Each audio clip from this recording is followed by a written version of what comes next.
On dit monter, monter, il en restera toujours quelque chose. Sur les sorties du président Kagame, vous allez noter qu'il y a beaucoup de contradictions sur le nombre,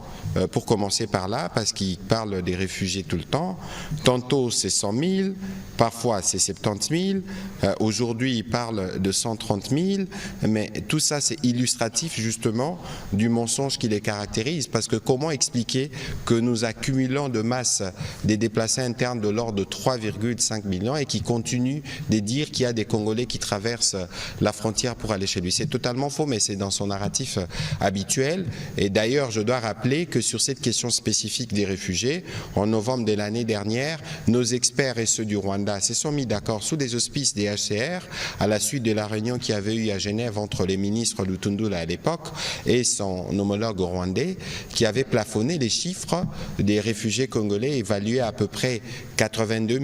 000, qui sont là d'ailleurs depuis plusieurs années au Rwanda du fait des gesticulations rwandaises en République démocratique du Congo. Donc c'est un faux fuyant comme il a l'habitude de le faire. Sur la question des FDLR, vous savez que le président de la République l'a dit, que nous devons dialoguer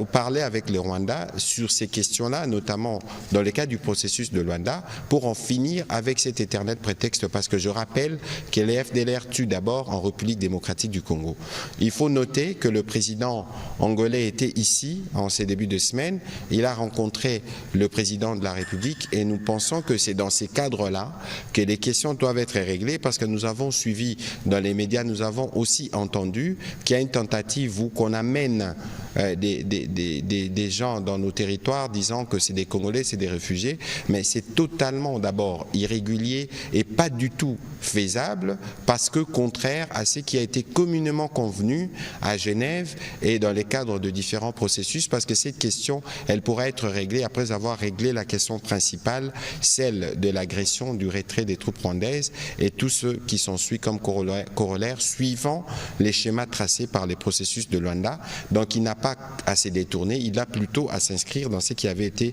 communément convenu et sur lequel nous tenons.